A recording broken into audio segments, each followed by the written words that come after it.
Alors, c'est le fruit d'une réflexion collective, hein, donc, puisque on avait, avec des amis, à l'issue des municipales, créé un mouvement politique qui s'appelle Nouvel Élan pour une citoyenneté active. Et donc c'est collectivement qu'on a pris cette décision.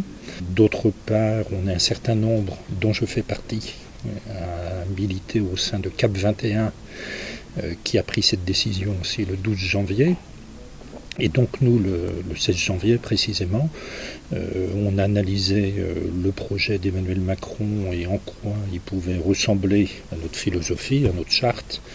Et donc on s'est retrouvé principalement sur 3 axes. D'une part, on disait, comme lui, qu'on voulait partir du terrain, et ça c'est très fort dans le projet d'Emmanuel Macron. Il souhaite aussi faire appel à l'intelligence collective, dans le sens où, en partant de ce terrain, on prend en compte la population dans son ensemble.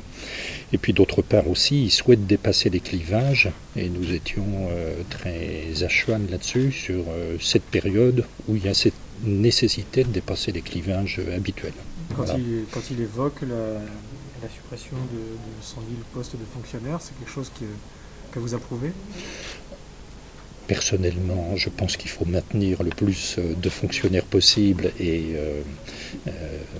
regarder les choses par une baisse est toujours un petit peu difficile, mais entre les 500 000 fonctionnaires promis par François Fillon et le programme d'Emmanuel Macron, je crois qu'il y a une grosse différence, avec de toute façon une réalité qui est celle des finances publiques, qui de toute façon devront être gérées de manière encore plus rigoureuse qu'elles l'ont été.